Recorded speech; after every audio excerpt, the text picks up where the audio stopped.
Okay, yes, I will start now. Okay, welcome everybody to this masterclass listening session.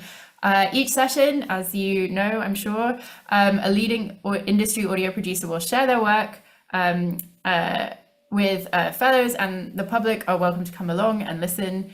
Like I said, we're recording this session. I'm Leo. I'm an audio producer, and I'm here with Christina Hardinge, a freelance audio producer currently making documentaries for BBC Radio 4 and the BBC World Service, and who won the Third Coast Award for Best New Artist in 2023 and the Wickers Award this year for her upcoming podcast, Rewriting the Narrative. We'll be doing this masterclass slightly differently to the others that you might have been to on multi-track. Christina will be sharing a 10-minute piece of audio called Understanding Gwyn.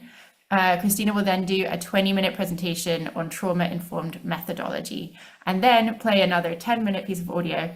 There will be 30 minutes approximately, give or take, for Q&A at the end, and we'll obviously hope to wrap up by 5:30. Okay, I'm going to check the Zoom to check that everyone is here, and then we can move on to the next step. Okay, Christina, could you just start by giving us some context for what we're about to hear and the work that you do? Yes, hi everyone, and thank you Multitrack for hosting this today. Okay, so yeah, Understanding Gwyn, which we're going to be listening to, is a 10-minute piece which broadcast on Shortcuts in January 2023, and it is part of a larger body of work called Rewriting the Narrative, which, thanks to the Wickers, is going to be a podcast coming out next year. And that body of work is inspired by drama therapy, narrative therapy, and parts work therapy techniques, so different therapeutic modalities, techniques from those. And I've been exploring what happens when adapting those for documentary storytelling in an ethical way, which is obviously a very important part of that equation. And that's where this body of work has come from. And that inquiry came about from after 12 years of across theatre, TV, film, and then audio, but working very closely and intimately with people's real life stories, predominantly through interview. I went and did a master's in documentary practice, and at the same time as doing the master's in documentary practice, I was also studying to qualify as a counsellor, so training as a counsellor and counselling. And by doing both of those at the same time, I became really interested in the intersection of the two and what happens there and how one can inform the other. And it became really clear to me how much my experience in interview massively informed my practice in counselling. But then that then really brought about the question, well, how can counselling tools and techniques and methodologies inform the documentary process? Which I kind of drilled into a bit more, and I was like, well, what is the documentary process known for? And what is the way that we learn to make documentaries in terms of how we work with people? And what I arrived at in my own experience is that in my experience, most people in documentary learn how to work with people, other people's stories, through trial and error. There's no real guidance and there's no real clear format of how to do it. So it's through trial and error. And through that trial and error, a personal methodology will come about. However, in the error, there is very real harm that happens to very real people, which can have very real ramifications on people's lives. So what is it to... Yeah, so then I was kind of asking, okay, so what is it for the documentary process, rather than be harmful, to be a helping one? Can the documentary process be a helping process? And what does it look like to work towards that? And yeah, how can we do our best to avoid the harm that documentary can be quite renowned for? So, yes, which then very much led me to the inquiry around, like, well, what does it even mean to be trauma informed in the first place? I got a year-long funding through a DYCP of exploring that question within documentary practice from the Arts Council, which led to this body of work. So yeah, I guess all the questioning I've just explained, as well as researching it in different ways, I've been putting it directly into practice through pieces like Understanding Gwyn, which we're going to listen to. So a little bit about how today is going to go. We're going to listen to Understanding Gwyn, and then I'm going to talk about the process behind it, throughout which I was applying this question: can the process of making Understanding Gwyn be a helping process rather than a harmful one? And what does it mean for that process to be trauma-informed? I'm then going to play a little bit of something from the participant in their own words about the process, and then we're going to open up to a Q&A. Before we listen to Understanding Gwyn, I have had repeated feedback from listeners that they found it really valuable on first listening, not knowing so much about it, and that they've really appreciated not knowing a lot about it. So as an overview, it covers themes around grief and death and hope. And I'm not going to say too much more than that, and we'll talk about it more afterwards. Thank you. It's really interesting. I'm really glad that we can all hear this. So I'm gonna press play on this if I can find it. It has now vanished from my screen. That's great. It'll be here in a second. Shouldn't have played that other one as a test. That'll teach me. So while I'm doing that, could you all turn off your where is it? Oh my gosh. Could you all turn off your video while you watch me look for this file? It's here. I've got it. We're great. Okay. Gwyn is hard to understand.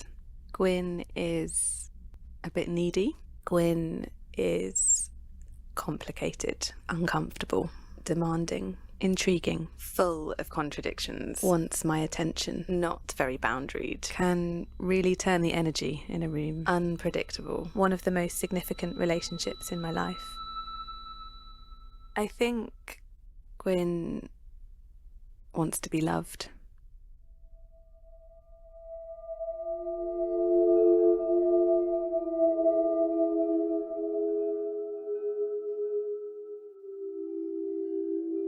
So Gwyn first came into my life when I was very young, just after my mum had died. I don't remember anyone really introducing us to each other, so I didn't know what to expect, how long he was going to be around. I just knew he was young and related in some way to my mum and to me. And I think for quite a long time, I just felt confused about what he was doing there.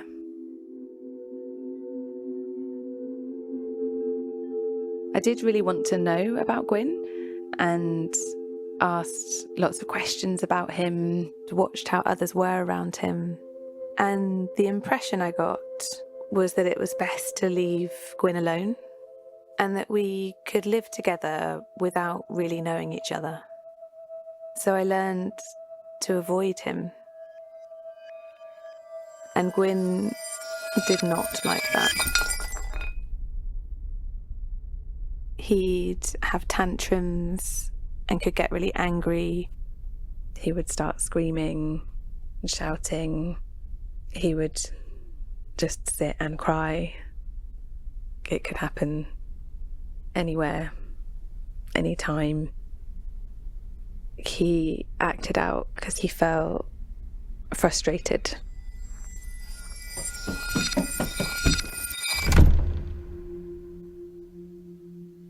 I remember trying to steal bits of time with him at home when people weren't around. Under my bed, I had a box of some of my mum's things. We had some of her jewellery and her hats. We could try on her things and imagine her and kind of bring her back to life for a little bit. And sometimes that was still sad, and we might cry and comfort each other, but also there was a lightness and a kind of exploring together in a way that I couldn't do with anyone else.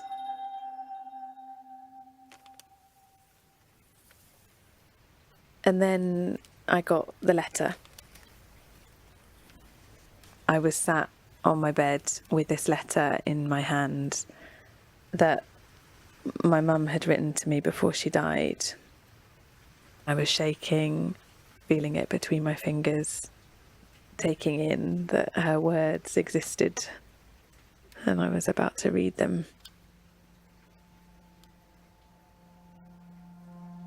As I took in those 3 pages, I felt like I connected for the first time to what it was like for my mum, having to sit down and write to her baby daughter a lifetime of parenting.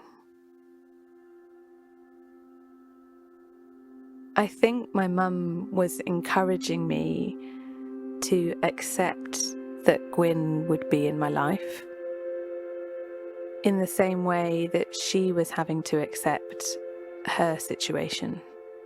And that was very connecting. It was like this thing that my mum and I shared. And I think I realised then that I could have a relationship with my mum. And that started to give me the permission I needed to build a relationship with Gwyn.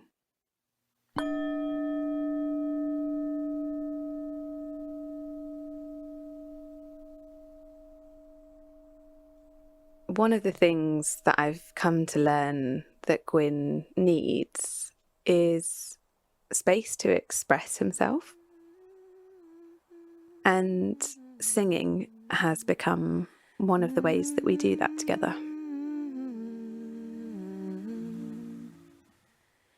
When I'm singing with Gwyn, it's like we're side by side, holding hands,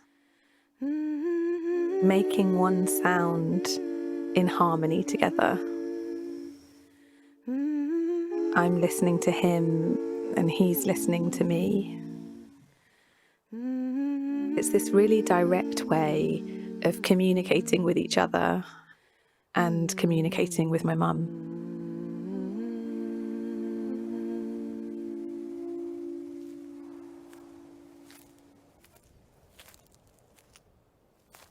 Gwyn has a tendency to show up at parties.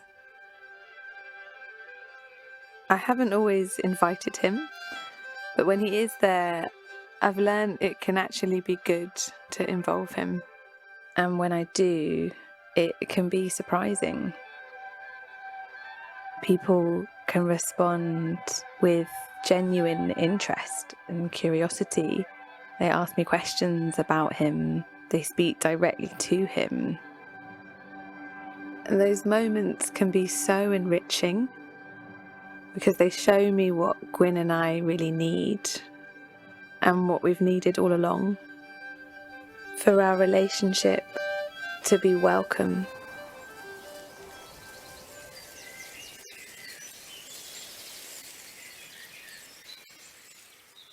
Recently, on the anniversary of my mum's death, I invited Gwyn to spend the day with me. We were on this wild, secluded beach with lots of caves, and we felt really free, swimming naked, being fully present with each other. At one point I was swimming and I saw this seal. She was really curious, coming in close to the shore and sharing the water together. I spotted something in the rocks and I saw it was a baby seal. And it was dead. This mama seal was looking for her pup. I could feel her pain, and I knew her pain.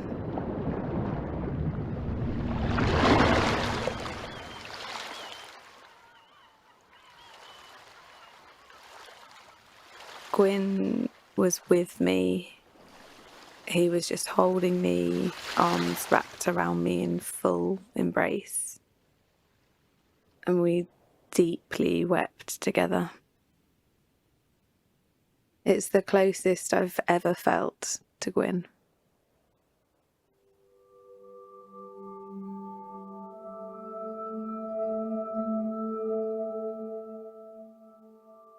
Gwyn and I have grown up together.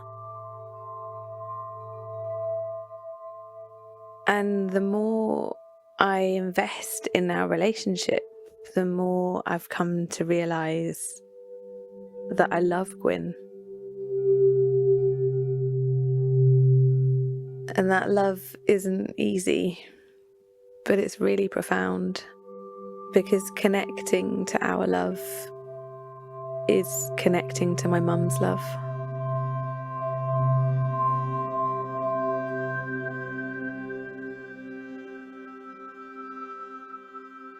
If I could speak to Gwyn, I'd want to say, I am committed to us. You are welcome here, and I'm grateful you're in my life.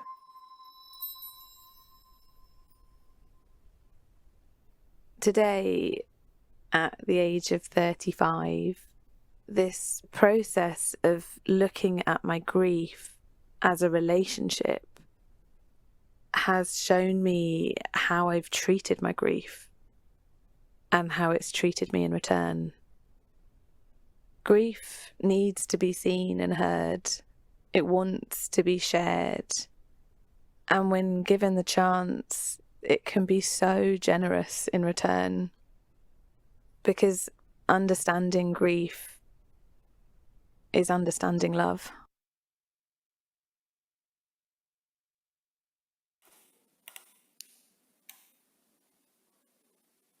Hello? Oh, yes.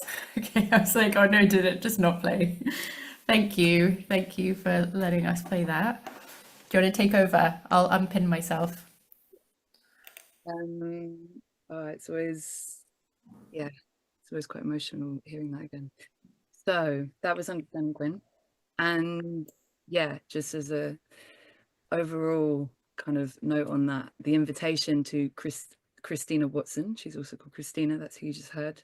The invitation to her was to bring to life her grief as a character, and to, through that drama therapy technique of turning her grief into a character, explore what her relationship is to her grief. And yeah, I'm going to share a bit about the process behind it, because you don't hear the process in the piece itself, and there's kind of reasons for that. But yeah, I'm now going to share with you how all of that came to be. So Christina and I actually met on a dance floor at a festival, and we very quickly started talking about grief. And as we were getting to know each other, I put the invitation to her of like, how would you feel? I was telling about the work I make, and I was like, how would you feel bringing this to life in the way I have done with other pieces? And she was curious, but you know, it was something to take up later. So we arranged a Zoom call. And that's usually the first part of what has developed as my own methodology, which is that there is a research call in some form or conversation, and there's no recorder involved at all at this stage. And so in that particular call, I just said to her, in your own words, what is your story? If you were to start at the beginning of your story with your grief, like, I'd love to just hear it. And so I got the chance to hear in her words what her narrative is without directing her. And that told me a lot just from listening to that alone.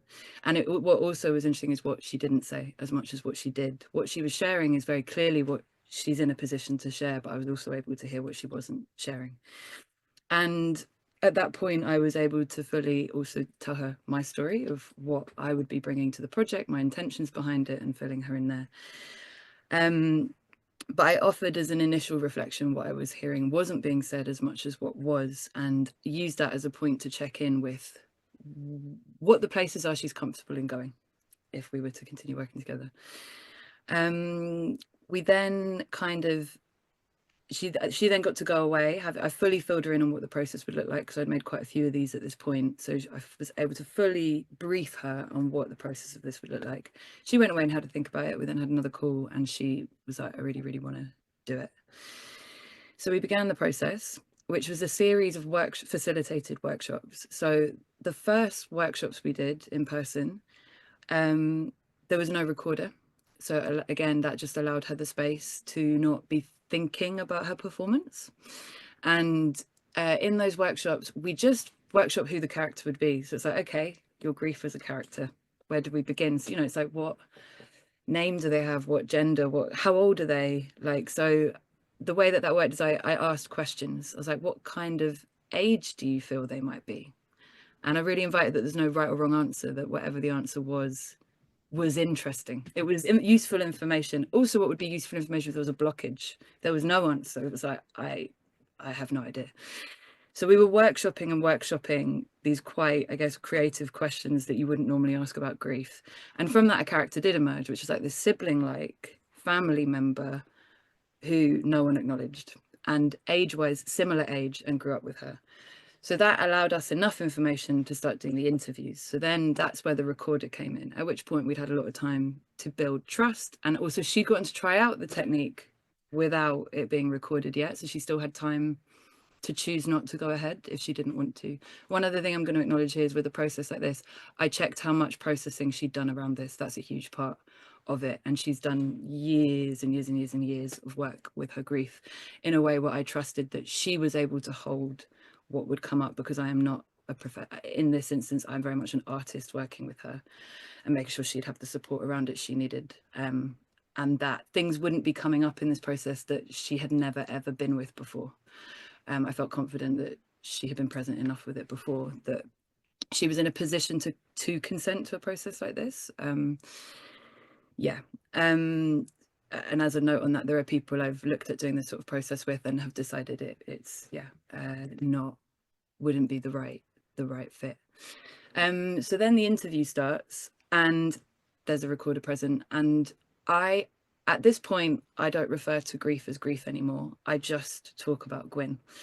And I ask questions that you would ask of any relationship of a person. So yeah, how did you first meet? What are some of the moments you've been the closest? And what are some of the moments when you felt most, what have been your lowest moments? What have been your highest and closest? All kinds of things. And then from those kind of more broad brushstrokes questions, from which I found actually in terms of response, generally, there would always be a response there in terms of the stories that we hold inside ourselves. Like, it would just come out, which is something I found with this process is quite fascinating. None of it is scripted. So things would be coming out, and then from that I would start to hear scenes. For example, the scene you would have heard with the baby seal, like the first time that came out as a moment of that was, I asked the question, when have you felt closest to grief? And that was the response, and that felt like a really clear scene. So from these questions, scenes start to emerge, and then the process I've been developing here is, what is it in terms of it being a helping process? The thing I've really come back to is decentering myself as a producer has been quite a big part of that. What that implies is then centering the participant. I also prefer to use the language of participant in this rather than contributor, because it's a more active word rather than passive. So yeah, what is it to center the participant more, but also to still have the boundaries of that I am the producer. They're a co-creator in the process I've developed, but they're not a producer. So the way that I've done that is I then do this sort of approach where I did analog, I get bits of paper, let's just say post-it notes. I lay out post-it notes in front of us in a session, and I write on them the scenes that are emerging. And I'm like, okay, I'm seeing that there's this scene with the seal, and there's this scene with your mum's jewelry, there's a scene with the letter. Like, these are, in terms of the story of your relationship with grief, these are the scenes that have come out from what we've done. And then I'll put them in an order. I'm like, this is the order I'm starting to see that could turn into your story. And I'll put them in an order, but what happens is kind of like edging into the editing process, but not in the editing room. And they'll be like, what do you think about that? So it allows some it allows some co-creation in the process.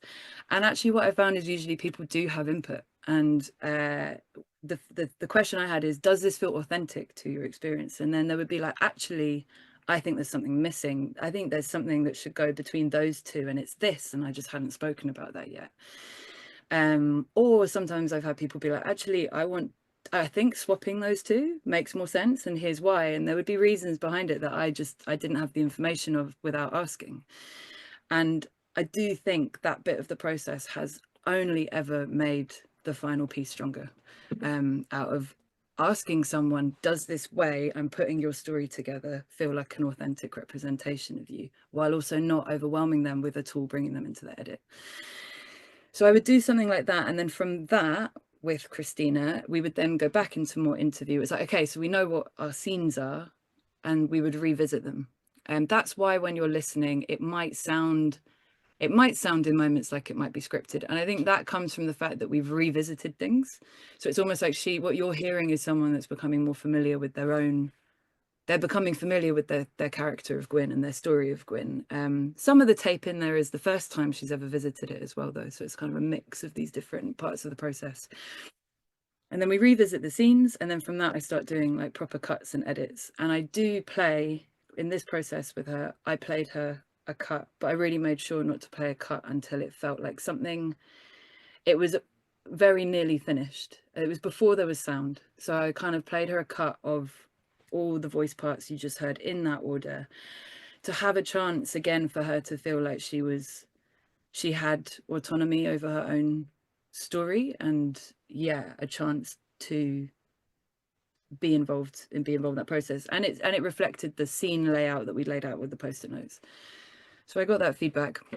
Then it goes into sound, and I actually worked with someone that I'd also met on a dance floor, who I also connected over grief with, which all felt very full of synchronicity. And we asked Christina what her grief sounded like. So we again engaged with her in the process of asking. So for example, the bit where she's at a party with Gwyn, we were like, well, a party could be anything. And we just asked her, and it was it's a folk festival. It's a folk festival in the Welsh Mountains, very specifically. That's where that scene is.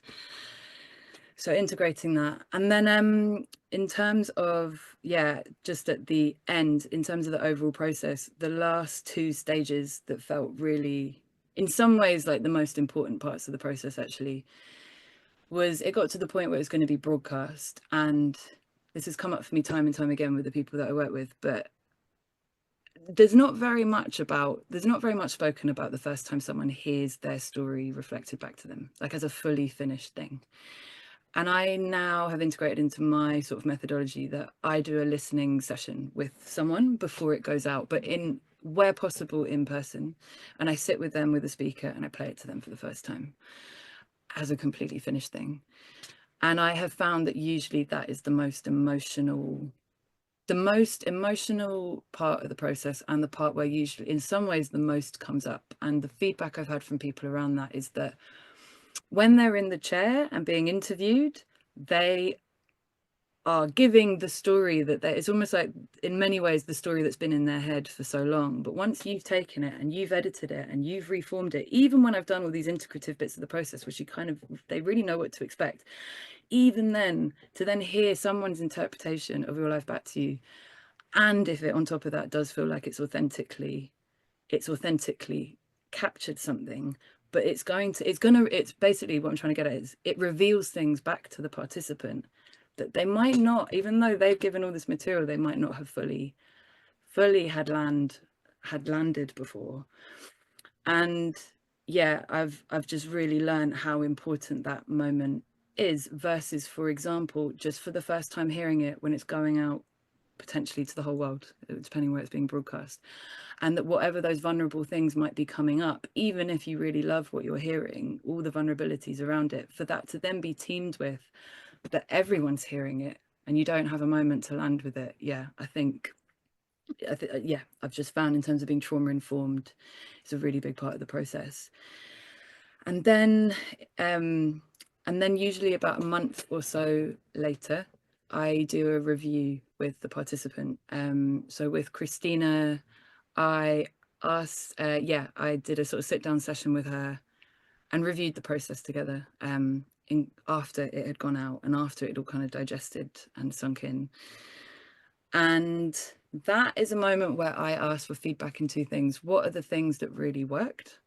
And what are the things, in terms of being trauma informed, what are the things that felt like an edge, like it was reaching an edge or crossed a line?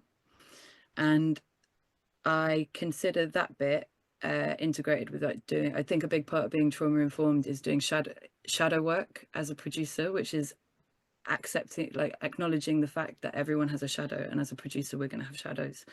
And what that means is that that is just a fact that we do, and our shadows are going to come up no matter who we are, in how we work with people and in how we produce things and in how we tell stories.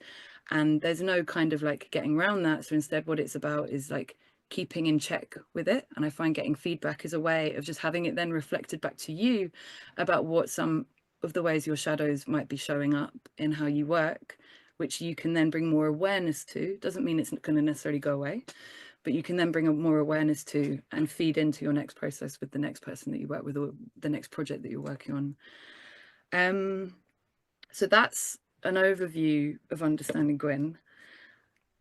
I then, in much more specific ways, have ways that I've worked, more specific kind of methodologies in how I've worked in a trauma-informed way. But what I've done is I actually asked Christina to, off the top of her head, if I invited her to recall for me what the things were in the process that we did here in regards to being trauma-informed that felt like it worked for her, and the things that felt like an edge or crossed the line. And I invited that to not put too much pressure on it, and just to really see what was on top, what really came up first, because it's been a little while since we did it. And she has recorded something for me, and it's actually while she's on a tube. She's on the train, and she is very much off the top of her head feeding back what she remembers. And actually a lot of the thing, I teach a course in what it means to be like asking this question of how to be trauma-informed in documentary, and actually a lot of the things that I teach, she talks about in this, both in the light and the dark. So I think, as this is a masterclass and not a course, I think playing this is a useful way into some of that information, and then from there we can open up to the Q&A and kind of see what happens. So yeah, we're now going to hear from Christina in her own words, feedback about this process and what it was like for her. And yeah, excuse the sort of ad hoc tube nature of it all. Okay, oh, sorry, I was getting it loaded and it started. You happy for me to go ahead? Okay. Thinking about things that helped me, definitely, if I go kind of almost in a bit of a linear way, the exploratory stuff at the beginning, the fact that I think we had maybe 2 Zoom calls to like talk about what working together could look like. And I think because right at the beginning, before we even, knew what it was going to be, like there were so many questions and so much that I was quite fearful of, that I think that space, I can just remember like sort of really, there was a lot to get out. You remember the first session when you really asked like, what is your story? Just sort of tell it to me without anything, kind of any prompts. And it was a lot to just sort of like get that out, but it felt really good to have got it out. And then how much you talked about the process and like helped spell it out and helped me imagine and visualize, okay, we're going to do sort of roughly this many sessions of this kind of length. They're going to look at and feel a bit like this. I think just then I was able to really like, just like lean into, sorry, I'm just going to listen back to see if this is a really annoying train. It's a bit annoying for me, the announcement, but I think it's quite in the background for you. So yeah, that preparatory stuff definitely really helped. I then think when we were in the sessions, I know this sounds obvious, but doing it in person for me really helped, just having that like nervous system to regulate with. I feel like we could do the sort of build the comfort of having soft things and tea and just asking each other about our days and where we've just come from, and that kind of contextualizing to then step into a container. I really appreciated the container, the fact that we had a check-in and a kind of opening of stepping into the space. And then, I think you like marked it very clearly. You're like, this is when we are chatting and having tea, and this is when we are in the thing. And that, I really did feel like we were creating a container for it together. And so it means that I'm not alone with the stuff that comes up. It's held between us. It's held in the like third space. And I think that allowed me to go deeper, allowed it to feel safer, which is, I guess, ultimately what it's about. Other things that helped,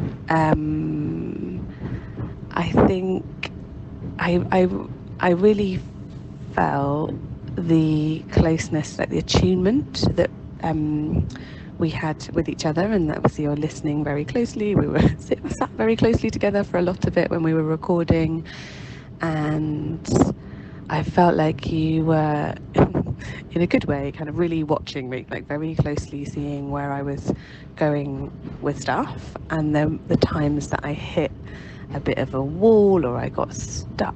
I think the fact that you didn't respond with like, I think I always felt like you could hold it, like that wherever I went, whether I was crying or blocked, or that like you could just hold whatever happened and did a lot of validating, and when I was stuck or frozen or whatever, that you would sort of name it and offer some alternatives of where we might go, or just acknowledge that like this part of the process can feel like this, and like ask if it resonates, because I think that gave me, it's a funny thing, right, going into like, oh, what should I remember the first time when it was like Gwyn is, and I was like, I don't have any ideas, I don't know, and that like there could be, and there definitely was in me, I think I named at times some feelings of like, am I doing it wrong, do I need to like behave in a particular way that like creates a thing that is what Christina is looking for. And I think that's probably inherent in any documentary process, that there's a little bit of me trying to please or create something like to kind of fit an idea that you might already have, or I think, or a perceived idea. But I think, to bring it back to the kind of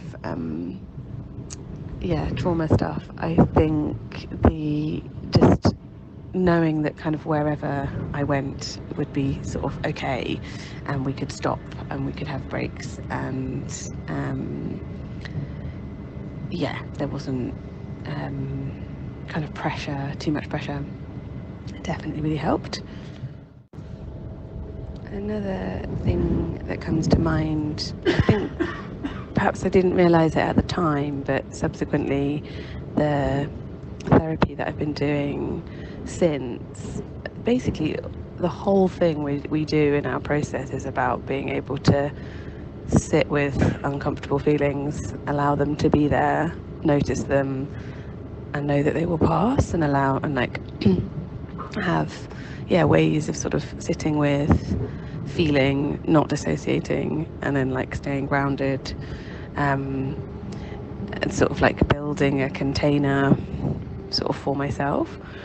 And I reflect, like thinking about that and reflecting on the process that we were in together, I really see that that's a lot of what you were doing, is allowing me to, to us to kind of lean in and stir and be with difficult, uncomfortable feelings, and not and be with them, not try and push them away,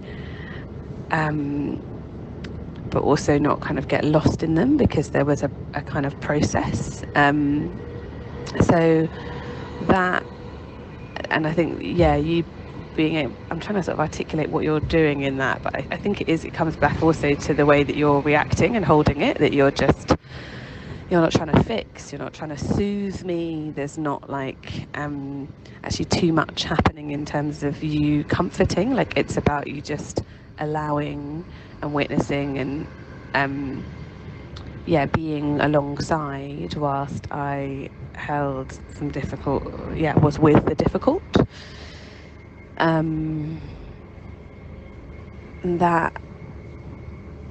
That feels to me like quite a crucial thing in terms of trauma-informed stuff, that there isn't, there can be that real kind of natural instinct to come in and soothe, but I found that you just allowed me to be with, and I think that was very good.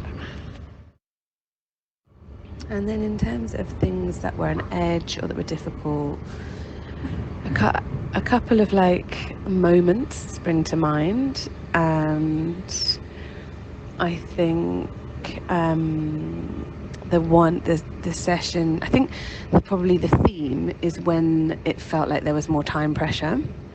I think when we were, starting the process, and it felt like we had all the time in the world and we could be quite slow and just let the pace, let it dictate whatever we needed. And then as we, approached the deadline, obviously there was that inherent pressure because there was a deadline. And I think the way that maybe kind of manifested or impacted me was us kind of putting in, and obviously I was agreeing to this, and we were like we were kind of adjusting plans as we went a little bit and putting in extra time. And I was, fitting that in around quite a busy schedule. And so it meant that sometimes I was really squeezing some of those sessions that we did towards like Christmas and New Year's Eve. And I think there's a theme here about like what happens before and after the sessions. And when we were doing it very spaciously, and we had sessions booked in, a couple of weeks in advance, I learnt to create a lot of space around those sessions for me, to not book things either side, because I knew that I was going to need some processing time or just a bit of regulating time. And what I found when we were in those, it was mainly I think that kind of Christmas, New Year time, is that I was trying to, find a slot that I could do between a Christmas party and a like whatever else. And so it meant I was rushed when I was arriving, and often then I was going to something else at the end. And one particular time I remember, which I think I've talked to you about, was New Year's Eve, when I then had to go to a party, and I was just like totally triggered and on edge, and was just like arrived to me just like a blubbering mess. And so I think there was a real learning for me then about what it takes for me to step into a process like that, and what I need either side. And maybe something for you in that of like how how to do that kind of it's really difficult, right? Because it's just like someone's got to plan their life around it, and that might be different for different people. But maybe the thinking about what's either side, and kind of maybe some like bit of guidance around that could definitely help. And maybe also just picking up. I remember that time that like just where you were obviously right on a deadline, and I could see some of the pressure that you were under, and doing late nights, and again sort of feeling like I really wanted to play my part in supporting all the work that you were having to do, but kind of that line being a sort of like hard one to. I remember feeling a bit unsure about what was mine to sort of to hold in the process of like getting it all finished, and what was where I should be just sort of like that last little bit I think felt ever so slightly edgy for me. I'm realizing as I'm speaking that I haven't necessarily like given this loads and loads of thought before, and happy to like unpack that a little bit more if you're interested. But I think those are the things that come to mind.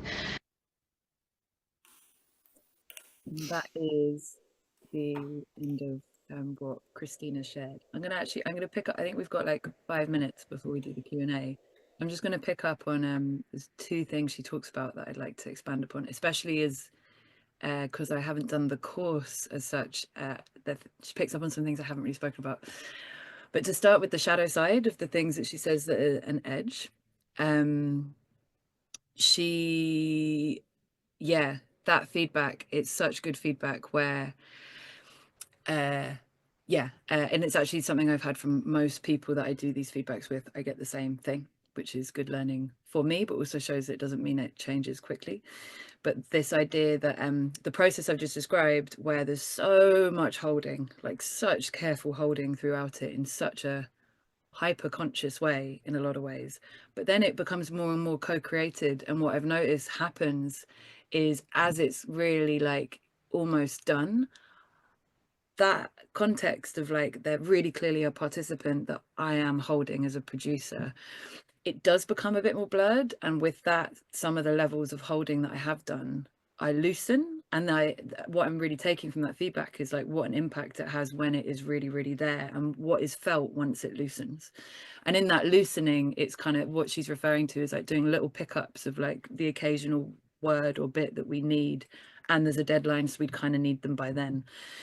And the sort of like, yeah, just at that point we're feeling much more like we're co-creators, and her describing that line of what is the boundary of just me being a participant that's really, really held, and me kind of being more involved. So I think that's the shadowy, that is what I've learned, the shadowy side of the more co-created part is in me as a producer.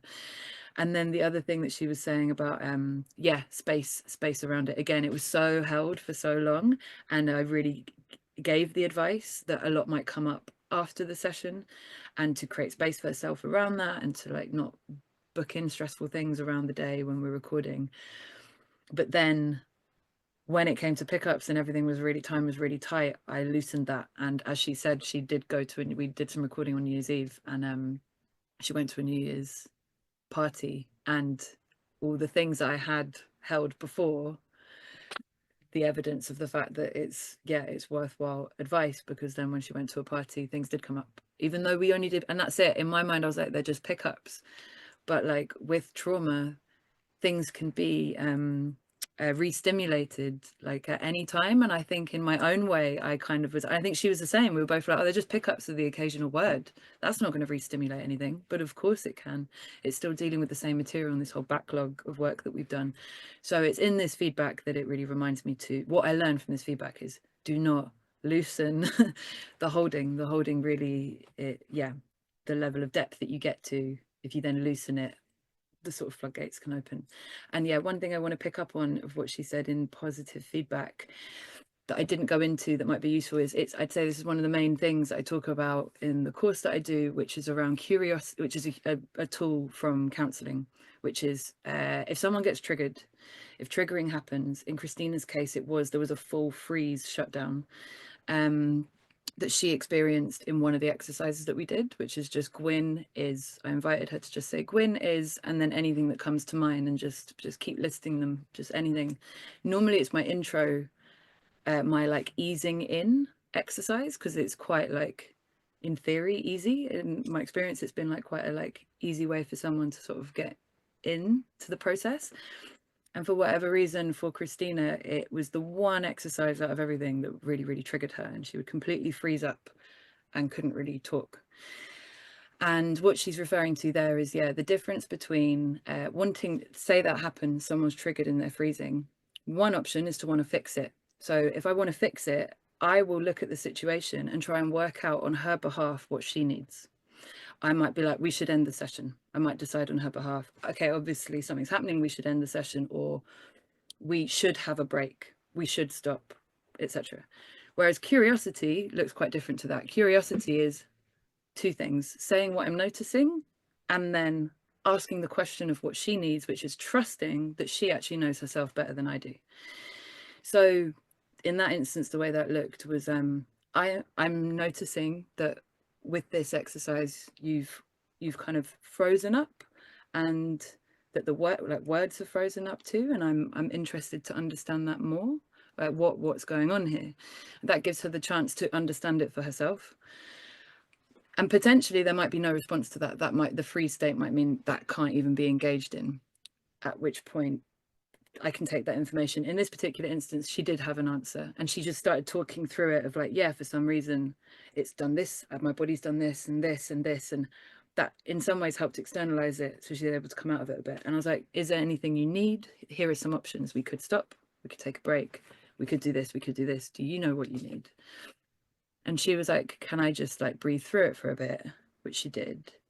And she was like, can we have a cup of tea and then come back to it and see? So we did that. And actually then she wanted to try it again. So it's not that it was bad and wrong or any of these things, but it clearly hit on something that she just needed some space with. And we did try it again, and then it seemed to, but it's just, yeah, the main thing with curiosity and fixing is trusting someone probably knows themselves better than you know. However, if at the point where they are too far in it that they can't communicate that, then in some ways that's a sign to kind of like help them along in the process, such as offering options. And if they're not even able to do that, then the obvious thing is like, that's then enough information to know it's right to kind of pause and stop and take a break, if it's triggered that deeply. That, yeah. Okay, they're the main two things I wanted to pick up on. And now we have about 35 minutes for Q&A. That was a lot of information. So yeah, I'm open to any questions people have, whether it's about everything that you've just heard or your own work, and things you've got questions around with that. I'm just going to say two things. People can turn on their cameras if they want to. Not that you weren't allowed them earlier, but now is the time if you want to join in the chat. Can you correct my pronunciation? Is it Donal? Donal? Donal. Donal, I'm sorry about that. Do you prefer me to read your questions, or do you just want to ask them? I don't mind asking them. Okay.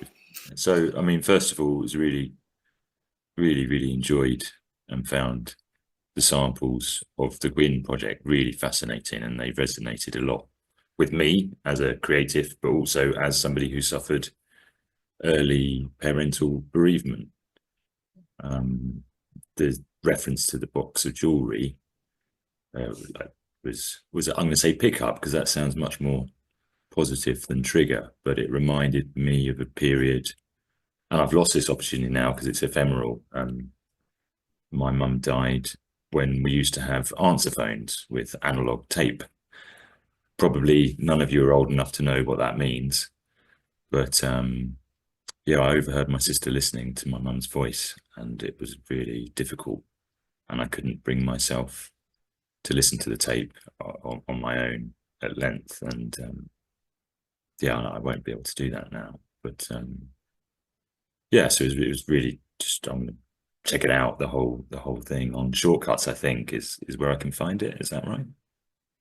Yeah, it's also on SoundCloud. That's my bad. I am posting the link in the chat now. It's on SoundCloud. Interesting thing about what you've just said is that there's different layers of being trauma informed, right? And I break it down to the I, we, and the world. The I is, what is it to be trauma informed in regards to yourself? You as the maker could get triggered in the making of something. Then there's the we. What is it to be trauma informed with the person whose story it is and your collaborators, whoever they are? But then there's the world, and what you're talking about touches on that for me, which is, what is it to be trauma informed for the listener? So you've just listened, and it could bring anything up for someone. So someone here could have a really close lived experience. Someone here, it could touch on so many things, even if it's not a close lived experience. And so there's also that thing of, what is it to be trauma informed when you're making it for the listener? That it can touch on something closely, but what is it to touch on something closely but not completely tip? To hold the way that you've made something in a way so that when someone's listening, ideally you're not, there's loads of ways that you could push it too far. A really common thing we have now is like trigger warnings. That never used to happen, and that's just a really simple initial way to be able to, but yeah, that's in terms of the framing of trauma informed, that's an interesting part, is also what it's like as a listener to listen to things, not just to be interviewed. Yeah. And I suppose, so that's how it affected me, your work, in a really positive way. I mean, it's really enjoyed it. But my questions are sort of probably more technical. When you spoke about the producer and the inside, or I can't remember the exact language you used, but like are you a participant or are you a producer? So that reminded me of my own master's research in a different field of communication. And that was, I remember really being resonating with, I think it's Flyberg, it was a long time ago, but he does write about insider outsider research, and it's neither one nor the other when you're doing structured sort of qualitative interviews and things. do you work in the organization? Are you there as a consultant? Are you an outsider researcher? But you know the participants. So are you a participant and the complexities of that? But not necessarily it's negative, but just to be like the way he structures understanding that relationship as the maker, in this case, academic writing, but in your case, audio documentary, how, yeah, I just wondered if you'd come across Flyberg in your research. I haven't. Yeah, the thing you're picking up on is in response to definitely, particularly definitely in television, but I mean across the board in documentary, there's this language that the person you're working with whose story you're telling is a contributor, and it's like they're contributing to your project. So this is like the thing that implies that I've got ownership over their story, whereas the decentering of it just purely through language, I just really explored it. And I asked the people I work with, like, what would you like your role to be called? And the word, I like laid different words out, and the word that kept coming up that felt like a good fit, which I now use as my general term, default term, is participant. But this is a really active process. Someone I'm just doing a like 10-minute bit of tape for a bigger, for a journalistic story on the World Service, they probably are more like a contributor. But in terms of this idea of like owning, but what are they contributing to? I still wouldn't necessarily say it's to my story if it's like a single person narrative and it's, or to a community story. So yeah, questioning the language that we use around it and what it implies, and actually what that's telling the person who's potentially like trauma rooted story you're holding. If already you're taking ownership of it, is that like, what's that going to do in terms of trust and how they feel about the project? Even if you're like, well, that's industry standard, that's just how it's done. It's like, what is that communicating? I suppose that, I mean, I've got so many questions, but I know there's other people here, but so maybe but that kind of makes me ask about, yeah, the difficulty I have when trying to create something from real stories is like, I don't want to be exploitative, but it is my thing and it will benefit my career if it gets made, but I'm using a real person to do that. And how am I helping or not helping that person? So it's an ethical dilemma for me. Well, maybe, yeah, maybe what we can do is continue moving around other questions. And Sure. if that answers the question, you're really welcome to put it in. We can pick it up if there's time after other people. But yeah. Great, thank you. Thank you so much. Another name that I'm not sure how to pronounce in the chat. Do you want to talk? I think it's Barbara, I think. Or do you want me to read it out? Oh, yeah. Hi, sorry, I'm in bed. I'm sick. I put the video on just so you can see me, so you're not talking to a blank Hello. screen. Hi, it's a really beautiful piece. Thank you, Christina. And I just taken notes here, and just I work a lot with refugees and migrants, and interviewing people in contexts where they don't have the safety to explore things. A lot of the time. So, I mean, the ethical part, but also are very keen to share their stories at the same time. And so I often feel there's this conflict between, I can see that they're not able or ready, or it's not ethical, but still people want to share their experiences and want to get their stories out. And so you have this constant thing. I'm wondering, this isn't the question I put in, but do you think you can adapt what you've learned and what in contexts where people haven't had time, or do you think no, you just have to wait until people have processed what's happened to them, or if there's some way of kind of, I don't know, supercharging it or speeding it up? I don't think so myself, but I mean, just applying your principles in that kind of a context. Yeah, thank you for the question, for asking. Yes, when in situations where there are a lot more limitations and constraints, obviously everything I've just described is spacious to a degree that most projects like just aren't going to be, and it's not possible to be. So yeah, your question of like what can be boiled down to almost like any instance. And I do think there is a framework within everything I've described. There is a core framework, and I have found that in journalistic stuff I work on, again, when I've applied that framework versus when I've loosened it. Again, when I've actually, it's more in the instances where I'm like, oh, they're saying they're so comfortable sharing this. There's nothing that could be that triggering. And so I've really loosened the framework, and then triggers have still managed to like really, sometimes quite actually really surprisingly still managed to happen. For example, like someone where it seemed like they were getting to promote their story of how they became a trumpet, like a really renowned jazz trumpet player after being a near-death experience. And actually what they didn't realize is when it was broadcast, how many people would get in touch with their near-death experiences and how triggering that was. Even though they were so comfortable with this story, they had no idea how 100 people getting in touch with them, how triggering it would be for various reasons. But to pick up more on the situations you're talking about, which might be like on the ground working with refugees or migrants, it's in process, it's not been processed. I think it's, yeah, what is it to ask the same questions, and what is it for the space in which you are doing the interview, that there's some kind of container. I think the main bit of feedback is like knowledge is power.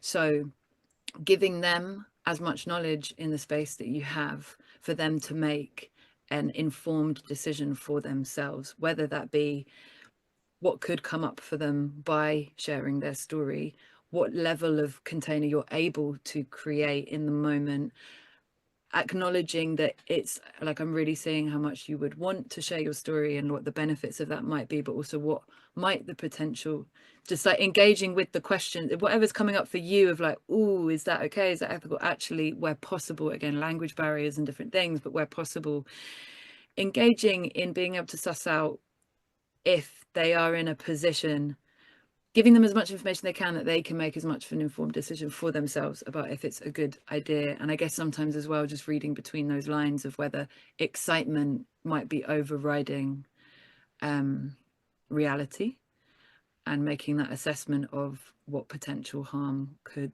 come, again, like with mental health stuff and addiction, and interviewing people when in certain spaces where it's active and not in process. Yeah. And if there's any, like, another question is like, after you've shared this, things might come up. Is there anywhere where you can be held in that, just so they can think it through? Like, are they just totally on their own? Is that useful? That's really good. Yeah, I never thought about asking how I could help afterwards as well, and how, yeah. And if Yeah, it's not you, yeah. someone out, like, do you have someone that you're able to talk to just because share it? Like, if it's really directly, clearly trauma, that you're like a trauma rooted bit of their life that they're resurfacing, it's, no matter what situation someone's in, it's quite likely, like Christina explained, like how she then just was in tears at a New Year's party. It might not manifest as tears, but it might manifest in some way. Just is there someone that they have that they can talk to, that if anything comes up with this, that they can then follow up Yeah. on? Just like essentially like checks on their behalf. Yeah. Which again, there's no clear framework and guidance, which if there was, you could just go to that. And I'm hoping that there is, and that this body of research can lead to some of that, but you could then go to that in some way and do those checks. But yeah, what is it to create as much of a container as you can within the means that you have, but also checking that that will be good enough for them. And sometimes the answer might just be like, I don't think this would be good enough for them. Okay. Yeah. Brilliant. Yeah. Thank you. One other small example with that is I made up, the first one of these I made is called Alec Anonymous, and I work with someone who's brought to life her mum's alcoholism as a character. It's called Alec, and it was her revisiting her childhood. And anyway, we ended up finishing making it as a student project, but it actually got the opportunity to be broadcast on Radio 4. And what transpired was that she was really happy to make it as a student project, but her mum, who she's estranged from, and I've checked with her that it's okay to say those things, but is estranged from that if it was on, it was too close to the bone for it to go out. So it was fine to have made it, it was fine to be heard by the world, but once it came up with that, it was like an absolute no for it to go on Radio 4. Essentially what I was told was, if it goes out there, it's so the potential re-stimulation that's possible is a lot, at which point it was quite obvious that to just pull it and to pull the opportunity. And sometimes that's it. That's another thing that doesn't get spoken about. Sometimes the trauma-informed thing to do is that, and I had a really personal link to the story. I also had an alcoholic parent. That was the link to it. And so there was lots of ways that it felt really big to not get it an audience. But then again, it came this question of, what's the most important thing here? Is it me is it this person's well-being? And sometimes it's uncomfortable confronting that bit, because a part of me really, really wanted this story that I really cared about to be out in the world for the potential good it could do for others who had grown up as children of alcoholics. However, what's the point in helping those people if the person whose story it is going to be really harmed by it? And that's where I came to in that. But that was a moment I was really faced with that myself. Yeah. Thank you. We've got a question from Azilis. Yeah, I don't know if you can see me. Yeah, I was wondering if you ever did that with like someone, like a friend or a family member, because I guess it's not the same because you have already a relationship with that person and like a life with them. So how do you manage that process with someone that is closer to you? Yes. Yeah, great question. So the first time I tested this particular technique was on my family. So the first time I had this idea to try out this particular technique, I decided to try it out on myself. And I interviewed my mum and my sister, again, who I've asked before if it's consent to talk about this as part of my own story, and that's fine. Interviewed both of them about my dad, who has passed away, about his alcoholism, but where we reframed his alcoholism as Alison. So I interviewed them each about Alison. And then I got my sister to interview me. I gave her the questions about Alison. And I had the tape of 3 different people, myself included, and I started working with it. And that was the moment I realized the technique really, really worked. So in terms of testing it out, because what came out of my mum in particular, I'd never heard before. It's not something we'd really spoken about, and it becoming this gateway for things to be said that had never been said, but because it was externalized, it was like through the side door. I think it made it easier. However, that was actually a lot more than I was expecting to, as a producer, to then have to be processing. So it's not only am I editing and trying to make kind of editorial sense of it, I'm now actually digesting things that I'd never known before that were revealed. And I ended up making the call that for me personally, it was too much. Particularly when I didn't have this was me working out any methodology around any of this, and I was like, actually, this isn't trauma informed, this is towards me. It was too much. And that's when I approached someone that I had known in childhood that had had a similar experience, so that I did know, but in a much more removed way, and invited if she would be interested in doing it. And then that's where this piece Alec Anonymous was made, but also added to why then when it couldn't be broadcast on Radio 4, it was very, I felt so connected to it. But again, actually, it wasn't my piece. It wasn't my story. And I had to do some disconnect in terms of that. But yeah, I think it can go different ways. Again, it's what is it? Is it trauma informed for your family? Is it trauma informed for your friends? Is it trauma informed for you? And sometimes it could be more, that particular scenario might be more trauma informed than working with this particular total stranger who is not in a good place to do it. I don't think it has to dictate it. It's just, but it just is different. Is there any more question around that dynamic that doesn't?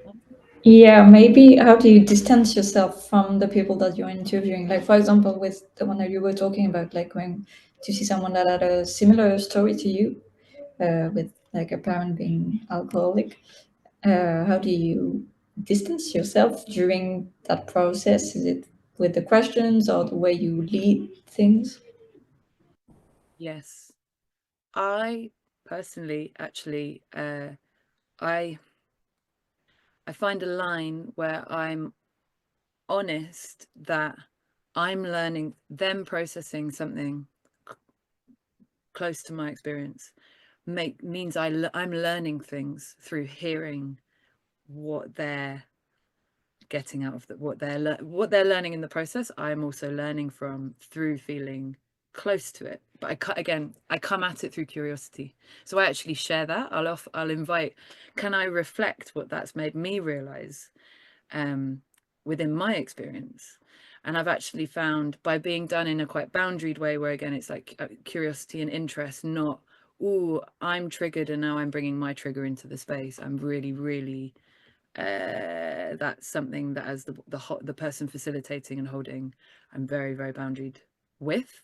And I have had instances where I've been really triggered, and I've had to navigate that in a way where I'm not putting it on anyone, which I can talk about separately. But but what I have found actually has built trust in relationships with people is the fact that I'm not hiding that I'm an active participant in the process as well, when it's allowing me to learn things. And yeah, I'll normally do that by, can I share a reflection of what I'm learning? But yeah, I always ask for the consent as well, because again, I'm seeing it as their process, and I'm inviting that I could do some shares, but I'm not assuming it. But I found it's sometimes doing that can then lead to, they get a chance to then learn off my learning and be like, oh yeah, now I'm getting to see this. So I think, again, that's it being a active process, not just a passive process where I'm the producer and it's my story and I'm just getting what I need. It's like this, yeah, you're both active participants in an exchange that's going on, or a co-creation of sorts. Okay, thank you so much. I have a question, but I also want to make sure that other people don't have questions first. I'm just assuming that people haven't because it isn't in the chat, but if you do have a question, please pipe up. Yeah, maybe if we get a count of how many more people we want to go around in the time that we have left.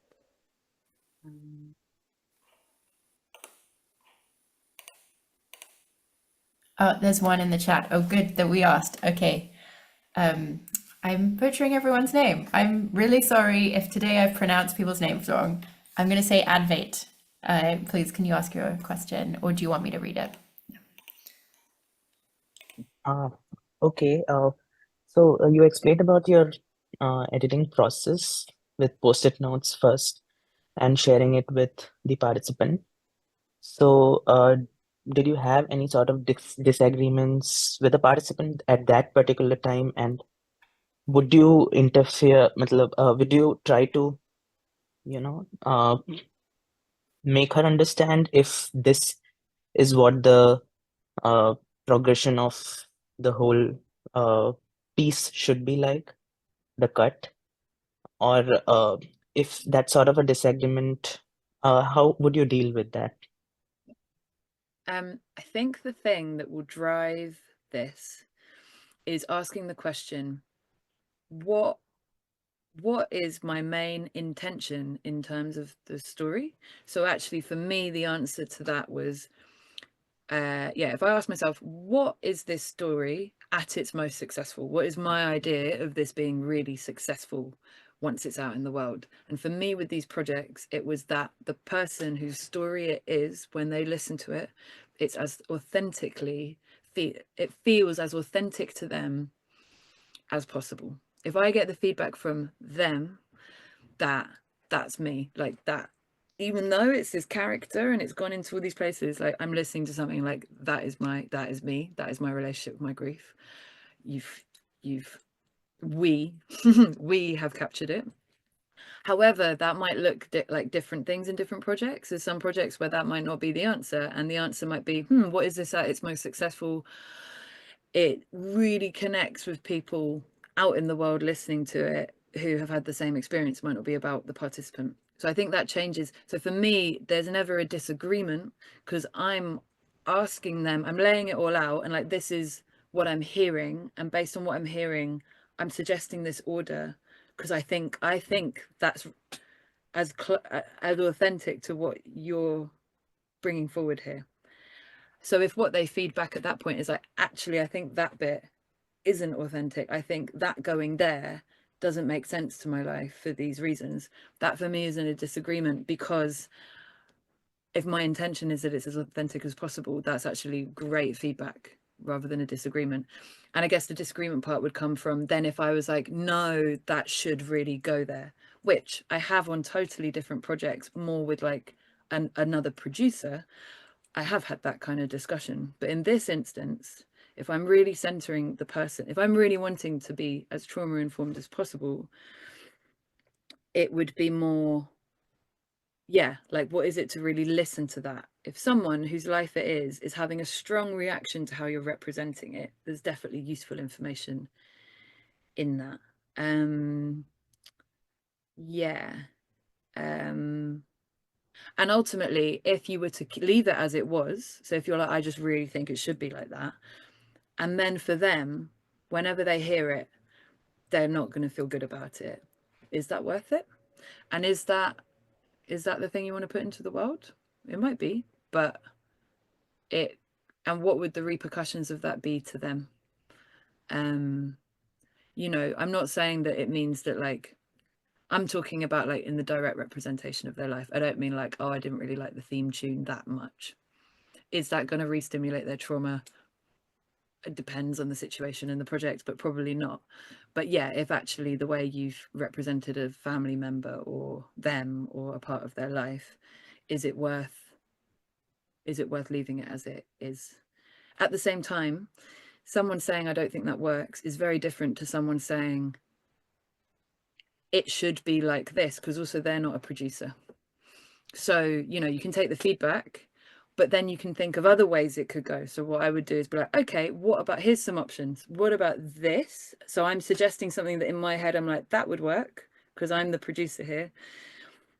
So I'm leaning into what they flagged, but it doesn't mean that what they suggest, because they're not a professional storyteller, doesn't mean actually that that's the solution necessarily. But hearing the feedback of like, I don't think it's that, what about that? And then you can lean into like, okay, I hear that, what about this? Maybe that's a way of doing what you're saying, and in a way that I think could work well. So yeah, leaning in, but still having room to suggest what you think would, as a producer, work well, if that makes sense. Yeah.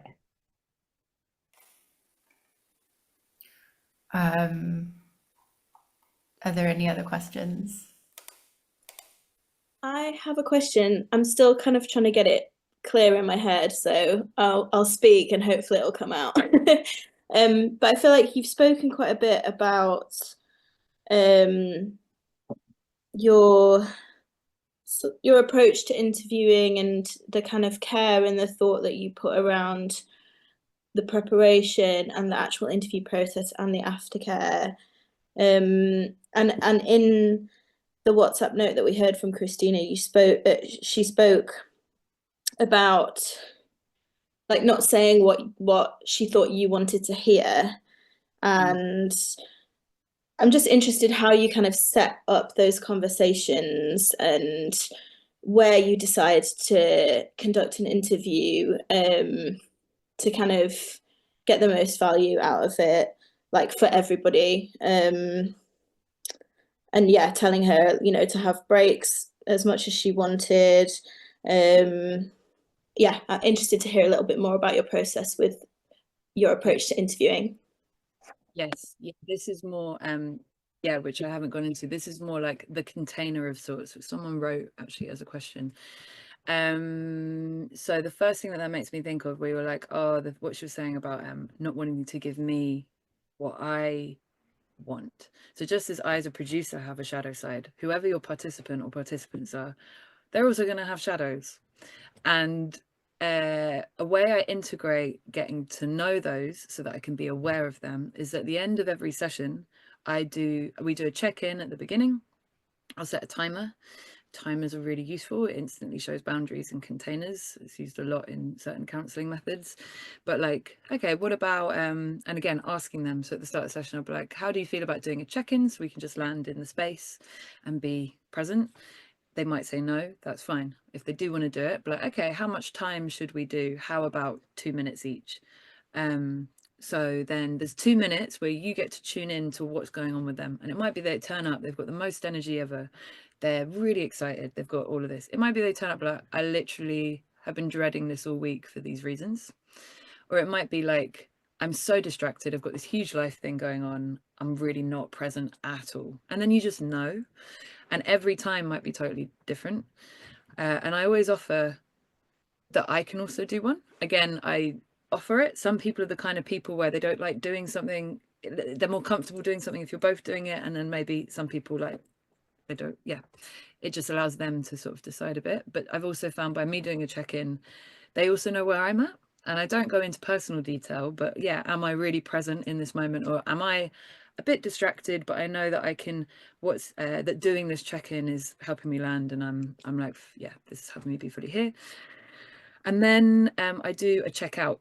So that's where the thing about that Christina talks about of am I saying things to give you what you want? That came up really early, because if there's a key sort of like coping mechanism or shadow or like trauma response, like patterned response, it's probably going to start coming up quite early. So if you just have space for like a feedback at the end, and again, it being what's really worked for you this session, and were there any edges, and is there anything that felt like a line and like, or like really pushed you, and just by checking in every time, I learned patterns, and so I learned to look out for them, and I learned to account for them. That's not to say that once there was a deadline, I also let those things slip, which is my own stuff. And then, yeah, the other things that you asked is during the session container. So yeah, location, things like, so again, these are all like typical counselling frameworks. Agree the amount of time, like, so having a contract at the start of each session. How much time would we like to do today? Might be different every time. As a suggestion, we could do 45 minutes. As you've said in your check-in, you're really tired today. We could do 45 minutes, have a little check-in. I'll set a timer so I know it's 45. Have a little check-in. If you've got energy, we could continue for another 20 or 30 or whatever. Or today you said you've got loads of energy. Should we go for an hour and then check in there? And so agreeing an amount of time, and then location consistency when working with, I would say, more trauma-rooted aspects of people's lives. Safety can be really built with consistency and familiarity. It's like our nervous systems are having to completely readjust every time there's a totally new scenario. On top of that, the vulnerability of telling your story. So if you've got the consistency of like, you're meeting in the same place, you're familiar with it, you've maybe already started building a good relationship with that place. Also, is it a neutral space? Has it got privacy? And also asking them what is the best space for them. And then she acknowledges things like tea and stuff. I will always like have a snack plate, because sometimes when you're revisiting really intense stuff, it takes a lot of energy. So again, if someone's a bit triggered, it's like there's tea and things there where it's like it invites being able to have a break. What else in the contract? Money is a really, really good thing. This is more at the outset, not in the session itself, but transparency. So acknowledging before you start what the contract of the whole project is. Money is definitely a part of that. Is it my attitude is some people, if it's a more helping process, some people are getting things out of it that doesn't necessarily have to be financial. However, is it costing them to participate? And I'd say as a baseline, it's quite a good ethic to have, to not expect anyone to pay to participate in your process. However, if there's like actual financial exchange, I think that's a discussion of what feels good and fair with someone, also based on whatever the fee of the whole project is, the budget rather, and if you're being paid and how much. I find I normally do transparency around that stuff, again, so that it's acknowledged at the outset, rather than something that might be brewing in a process that's actually needs a lot of holding, and then there's this underlying thing because it's never been spoken about. Again, knowledge, I would say knowledge is power. So just allowing people to have the knowledge to decide for themselves if they're comfortable with things. Other things in the container within an actual session from counselling rules. I've actually got all of this on a PowerPoint. I'm just going to quickly look from the course. The environment, time, breaks. Yeah, so I actually, when I agree the time at the outset, I factor in, I acknowledge the breaks there, and I tell people that they can ask for a break anytime that they need one. Also, sometimes if I've gotten a bit triggered by something, a toilet break is a really, really good is a really good tool, because it's a chance to step out and have a little moment with yourself and check in and be like, okay, what's going on here, without putting it on anyone. And then you've got a little moment to work out what you need to give yourself, and if you're able to. And the other thing, assurance. I'll come back to Zoom. A thing I talk about a lot on this course is a tool that I've found so helpful with people is like validation and assurance. So for example, with Understanding Gwyn, because I'd done the process before, I'd seen common things that come up, such as, am I just saying things that you want to hear, which is like ultimately like almost like a performance anxiety of sorts. It's like there's stuff around performance, but also other things like, am I good enough to tell this story? Who am I to tell this story, even though it's their life story? And various things like this.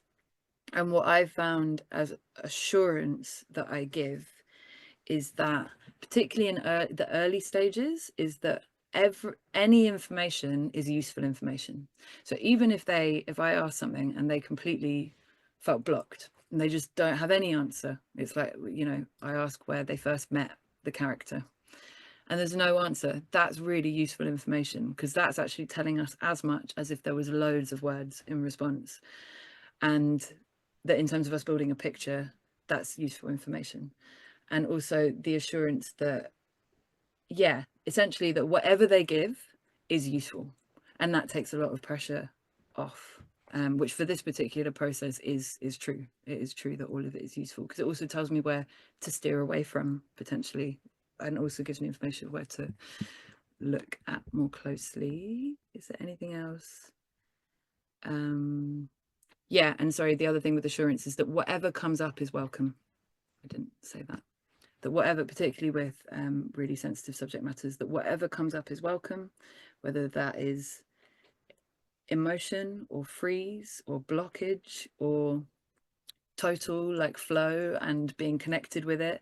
Also offering the assurance that one session might feel so connected, same with interviews, might feel so connected and in flow, and there just might be another one where they just don't connect with it, and that's really normal. A kind of offering through experience that certain patterns are quite normal. And I found that when something comes up, such as the example when Christina got really, really blocked with doing the Gwyn is exercise, I was like, it's perfectly normal. And I've seen it with so many other people, it's not just with you, that there are some things that there'll be blockages with, and just really off. And the moment I offered that validation, it softened everything. And she was able to start talking again. So yeah, if something comes up, rather than, again, and fixing something can imply there's something wrong with it, which actually can exacerbate it, of like, my trigger is wrong, rather than this trigger is welcome. And it's so understandable. It's so understandable that something might come up in relation to this, which is very different things to receive. I'm conscious that it is 5:33, so Christina, but also anyone who is listening, if you want to leave, now is the official end. Christina, I don't know if you want to stick around for more questions or if we just end it here. If there was one more, I could do that, but yeah, I think okay. So if anyone wants to ask a last question, everyone else, obviously, I mean, you're free to leave whenever it's a Zoom call. Yes. You told me your name pronunciation, I've already forgotten it. Don't worry. It's okay. My name's not. I'm really sorry to literally every single contributor that I did not know how to pronounce your name. Please go ahead. Yes. If you have an unusual name, we don't worry. I also do, but I already know mine. So yeah.